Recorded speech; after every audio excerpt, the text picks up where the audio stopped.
understanding your FP&A role. You see, it is important that to understand where does FP&A role fit in the organization and what would be our role, primary role as an FP&A professional. If you look at a typical CFO's office, there'll be multiple departments reporting into the CFO or multiple roles reporting into the CFO, right? Financial reporting, taxes, M&A, supply chain, treasury, accounting. There'll be so many different kind of departments or roles that will be reporting into the CFO.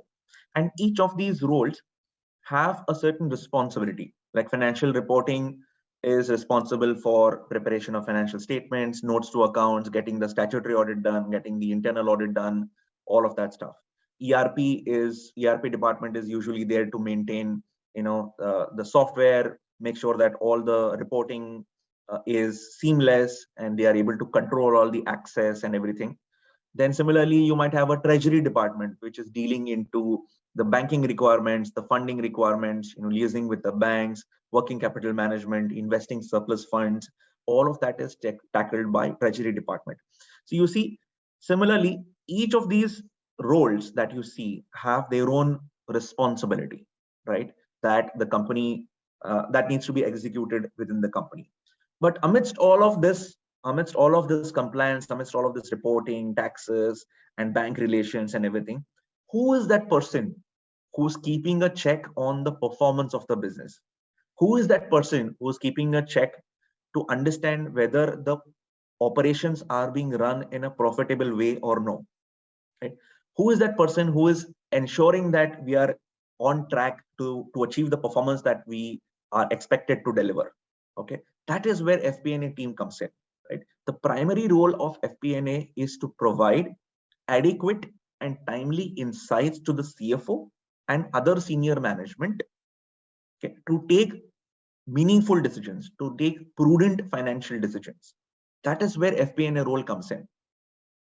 Okay, now depending on the structure of your organization, your role will either be very, very specific to FP&A, where you are handling a certain specific area of FP&A and you are giving certain insights to the CFO or to the business unit head or any senior professional in your company. Or if it's a mid-size or a smaller company, then your role could be pretty blended. You might be the one who will be handling financial reporting also. You might be the one who will be handling FP&A also. Okay, but end of the day, it is important to understand that the role of FP&A is to provide adequate and timely insights to the business to take prudent financial decisions. Today, in my role as a CFO, I'm not really worried about the financial accounting part of it. I know that will be taken care of. I know the financials will be prepared. I know the notes to accounts will be prepared. I know the statutory audit will be done.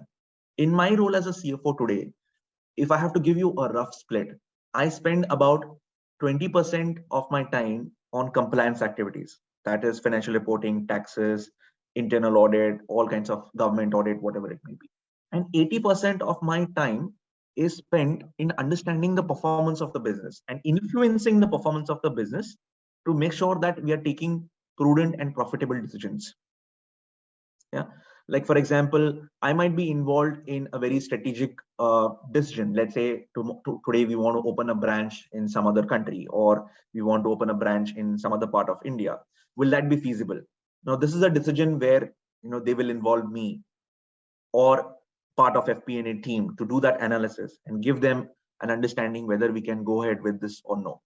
Yeah. So largely, as you grow senior in your roles, whether as an FP&A leader or whether towards CFO roles, your focus will be more on commercial aspects and less on compliance aspects.